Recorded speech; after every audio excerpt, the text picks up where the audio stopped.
হে কৃষ্ণ করুণা সিন্ধু দীন বন্ধু জগৎপতে গোপীশা গোপিকা কান্ত রাধাকান্ত নমস্তুতে। আজকে নির্জল একাদশীর মাহাত্ম্য কথা বলবো, বা এটাকে কি একাদশী নামে পরিচিত সেটাও বলবো। বন্ধুরা কেমন আছেন? নিশ্চয়ই ভালো আছেন। খুব ভালো থাকুন, সুন্দর করে কালকে একাদশী পালন করুন।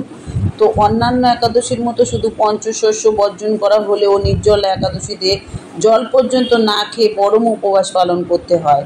দিনটি খুব গরমে পড়ে গ্রীষ্মকালেই, তাই জলহীন উপবাস পালন করা অত্যন্তই কঠিন এবং অত্যন্ত ধার্মিক তপস্যা হিসাবে বলা হয় এটাকে। তো এই নির্জল একাদশী সূর্যোদয় থেকে পরের দিন সূর্যোদয় পর্যন্ত 24 ঘন্টা উপবাস পালন করতে হয়। তো বিস্তারিত জানতে আপনারা সবাই আমার সাথে থাকুন। তো বন্ধুরা কেমন আছেন? খুব সুস্থ থাকার চেষ্টা করুন। যারা একাদশী করবেন, কালকে কিন্তু খুবই কঠিনতম একটা দিন সকলের জন্য। তো ভগবানের নামে কোনোটাই কঠিন কাজ নয়, তাই ভগবান ঠিক উতরে দেবেন এই ভেবেই আপনারা মনে বিশ্বাস নিয়ে এই উপবাসটা পালন করুন। ভালো থাকুন, সবাই সুস্থ থাকুন। তো চলুন আজকে এই নির্জলা একাদশীর বিস্তারিত শুনি।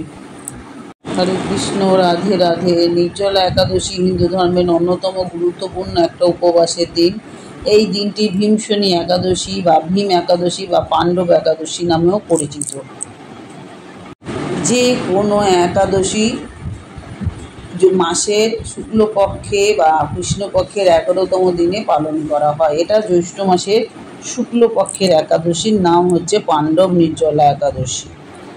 ভগবান বিষ্ণুর উদ্দেশ্যে এই পাণ্ডব নির্জলা একাদশী সারা বছরের একাদশীর মধ্যে সবথেকে গুরুত্বপূর্ণ দিন হিসেবে বিবেচিত হয়। নির্জলা একাদশী মানে জল ছাড়া, যার অর্থ ভক্তরা খাবার বা এক ফোঁটা জলও না খেয়ে এই উপবাস পালন করেন, যা এটিকে সবথেকে কঠিন একাদশী বলে মনে করা হয়। এবছর একাদশী 6 জুন পালিত হবে। বৈষ্ণব ভক্তরা 7ই জুন উপবাস পালন করবেন। এই তিথি পড়েছে 6 জুন ভোর 2:15 থেকে পরের দিন ভোর 4:47 পর্যন্ত থাকবে।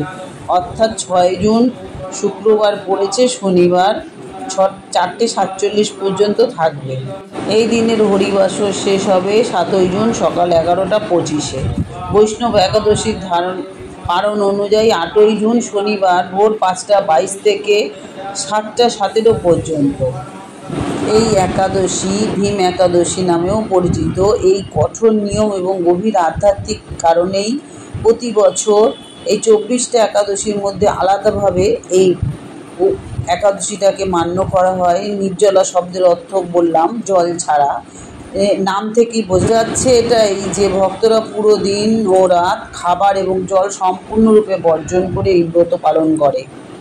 এই একাদশীর তাৎপর্য হল, নির্জলা একাদশীতে উপবাস করলে অতীতের পাপ মোচন হয় এবং ভক্তরা মুক্তি লাভ করতে পারে বলে বিশ্বাস করা হয়। আর এটি ভগবান বিষ্ণুর সাথে সংযোগ স্থাপনের জন্য সবথেকে পবিত্র দিনগুলোর মধ্যে একটি দিন, যে দিনে সারাদিন হরিভজনা এবং প্রার্থনার মধ্যে দিয়ে কাটে।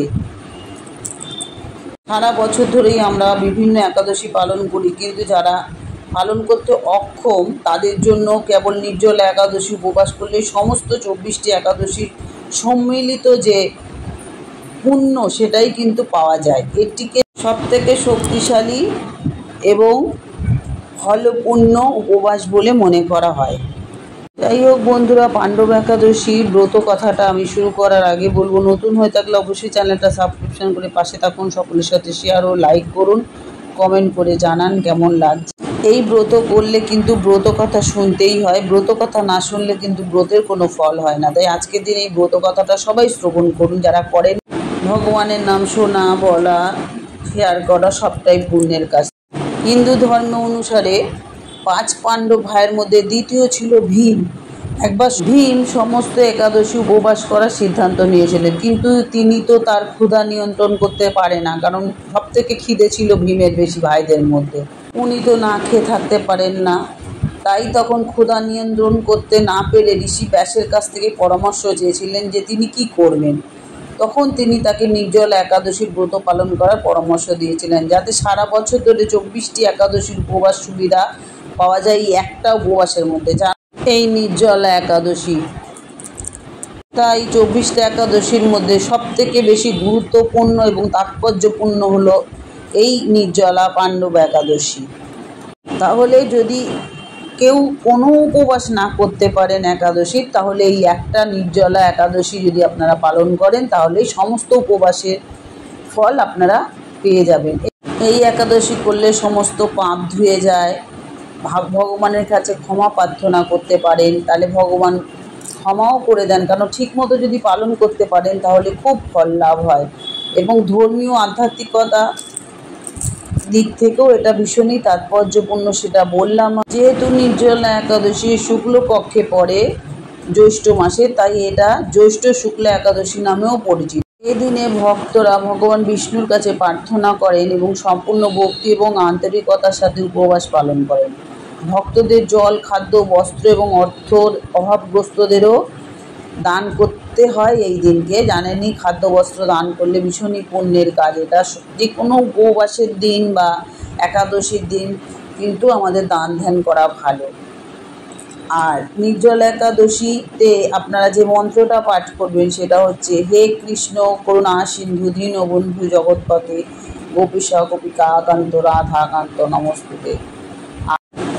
হে কৃষ্ণ গোবিন্দ হরে মুরারে, হে নাথ নারায়ণ বাসুদেবা, अच्युतम केशव कृष्ण दामोदरम राम नारायण जानकी वल्लभम। हरे राम राम राम हरे हरे, हरे कृष्ण कृष्ण कृष्ण हरे हरे, हरे राम राम राम हरे हरे। এই মন্ত্রগুলো আপনারা জপ করবেন। ওম নমো বাসুদেবায় নমো, এটাও আপনারা করতে পারেন। তারপর শ্রীকৃষ্ণের বীজ মন্ত্র যেটা ওম ক্লিম কৃষ্ণায় নমঃ, দুটোই 108 বার করতে পারেন। আর সবকটা মন্ত্র আমি বললাম যে আজকের দিনে, অর্থাৎ আজকে তো পড়ে গেছে একাদশী, এবং আগামীকাল আপনারা উপবাস করে এই মন্ত্রগুলো জপ করবেন। তো আজকে আমি শ্রীকৃষ্ণের নামে ভিডিওটা শেষ করি। আপনারা বন্ধুরা খুব ভালো থাকবেন, বিষ্ণুর কৃপায়, ভোলেনাথের কৃপায় খুব ভালো করে দিনটি পালন করুন। আর বলবো যে এতক্ষণ আমার সাথে থাকার জন্য আপনাদেরকে অনেক অনেক ধন্যবাদ। সবাই খুব সুস্থ থাকুন, ভালো থাকুন, আনন্দে থাকুন। তাহলে আজকে আসি, আবার দেখা হচ্ছে নতুন আর একটা ভিডিও নিয়ে। হরে কৃষ্ণ হরে কৃষ্ণ হরে কৃষ্ণ, ওম নমো বাসুদেবায় নমঃ, ওম নমো বাসুদেবায় নমঃ, নমো বাসুদেবায়। তাহলে আজকে আসি, আবার দেখা হচ্ছে নতুন আর একটা ভিডিও নিয়ে। হরে কৃষ্ণ, রাধে রাধে, সকলকে ভালো রেখো ভগবান।